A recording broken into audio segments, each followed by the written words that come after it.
So it's going to be really good over some biscuits.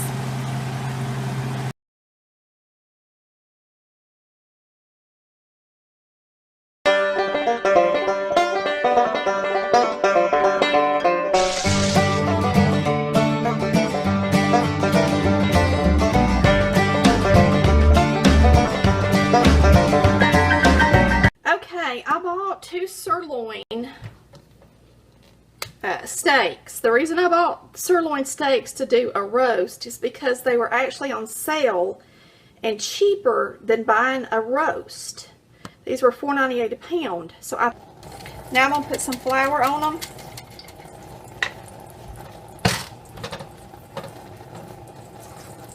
I think we'll do this biggest one first.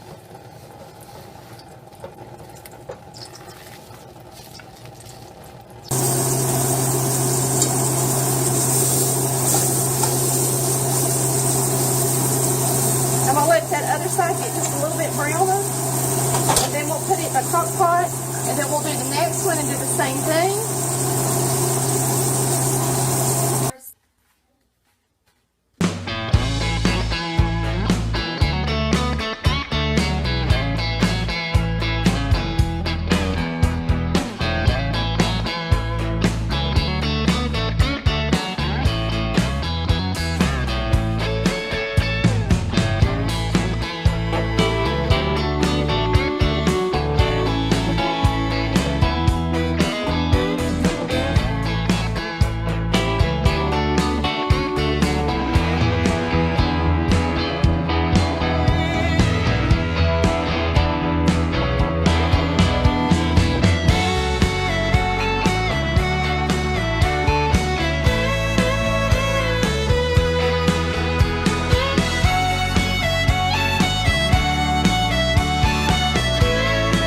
I'm going to add some Worcestershire on top of our roast. I'm going to take my brown gravy mix. I'm going to sprinkle some of that on top of our roast.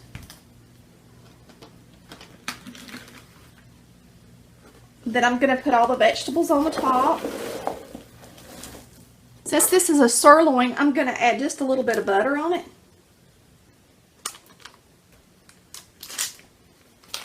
Now we're going to put the lid on it. Okay, the crock pot's been on high most of the day for our roast. And I finally turned it off. And I want y'all to see it. The roast is falling apart done. Okay, this is the roast we made in the crock pot yesterday. I put it in here to warm it. Alright, this is our roast. It does look like it's going to have plenty of gravy in the bottom to put over your biscuits. If you want it thicker, you can always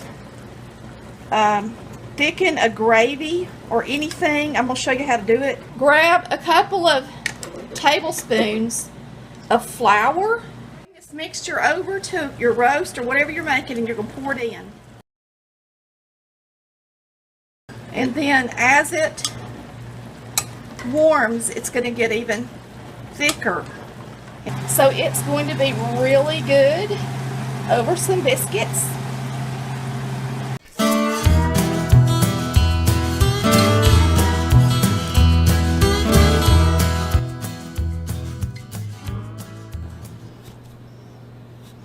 We're going to use self-rising flour. For those of you who use plain flour, you would have to add your baking soda, powder, and salt. But using self-rising flour, I just go ahead and get my 2 cups of flour. Now this flour is pretty lumpy. For some reason, it just probably wasn't stored in a great place. So I'm actually going to sift this flour. If you've got flour that's not lumpy, you don't have to sift it. But I'm telling you, it will make a fluffier biscuit if you do, okay? So I'm going to place this in my bowl, and I'm actually going to use a 1/4 teaspoon of soda. And we're going to sift this into a bowl. I like to use these Pyrex bowls because they are perfect to blend your shortening into your flour. The shape of them makes it so much easier to blend with my blending fork, and I'll show you what I'm talking about when we get down to that point. Now, when you're finished sifting, if your flour is lumpy, you're going to see lumps of flour down in the bottom of your sifter. And I'm just going to take my hand and press them through the bottom. In this, all I'm adding is 1/4 teaspoon of soda with 2 cups of self-rising flour. Now, you're going to take out your shortening. And you're going to use 1/4 cup is all you're going to use. You're going to place it in the bowl. And then you're going to use what we call a blending fork. It's wonderful.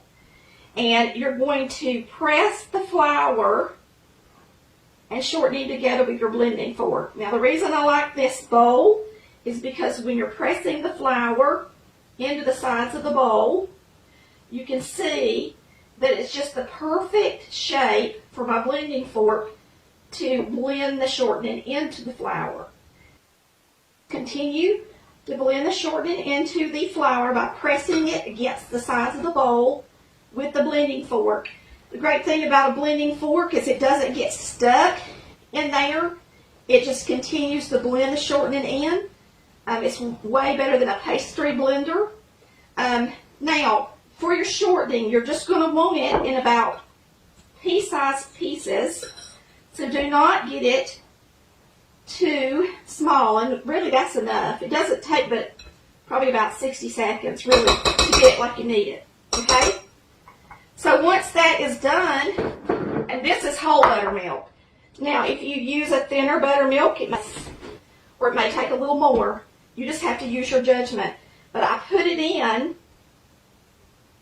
Now, you usually leave a little bit in the bottom just in case. Then I take my blending fork and I blend the milk into the flour with the blending fork. Now, all you want it to do is be just enough to wet all of the flour to make it stick to the dough. And you can see that right here that I've still got a little flour in the bottom. So you're just going to add the liquid until it's perfect. So even if I give you a recipe like in our Colored Valley Cooks recipe book, you should still follow this step when you're making dumplings or biscuits or anything. Now you can see, mainly because the different liquids are different consistencies. Now you can see it's all stuck together. It looks great. So now we're going to lightly flour our surface. And I usually use about 1/2 cup of flour before it's over. And we're going to flour the surface. Okay, once you flour the surface, you can take your dough, put it out on top of your floured surface. And your bowl should look about like that. And we're going to dust it on the top with some flour. And now the fun part, you get to fold this over at least 7 or 8 times, preferably 10. Okay? So there's 3, 4, 5. Whew. And you just kind of lightly flour as you go if you need to, if it sticks to your hands. That's 6 and 7. That's 8 or 9, you may as well say. And that's about right, y'all. So we're just going to fold it over and start cutting them out. You're going to press it down about 1/2 inch and use your biscuit cutter.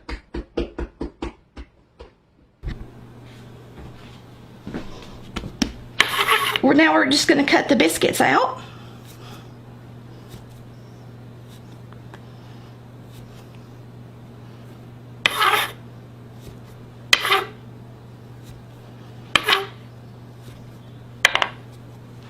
Set them aside because we're preheating our skillet, so we're going to put them all in there at one time.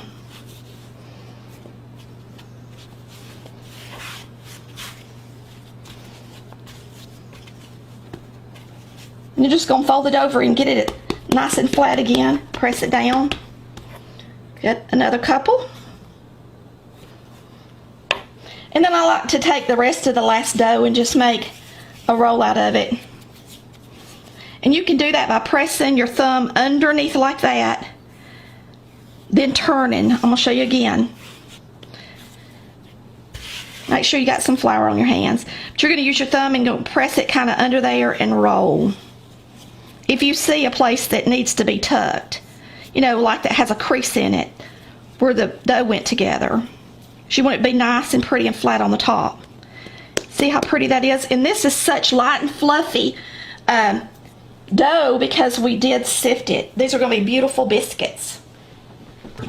And we're going to butter our preheated skillet. And I've already turned the eye off. Just once it gets good and hot, you can just go ahead and turn it off.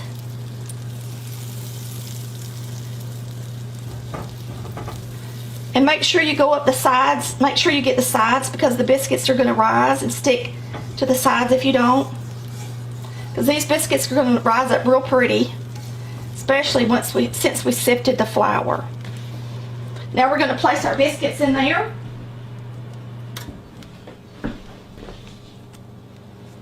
And sometimes you may have a few extra, and if you do, you can freeze them and have them on a rainy day.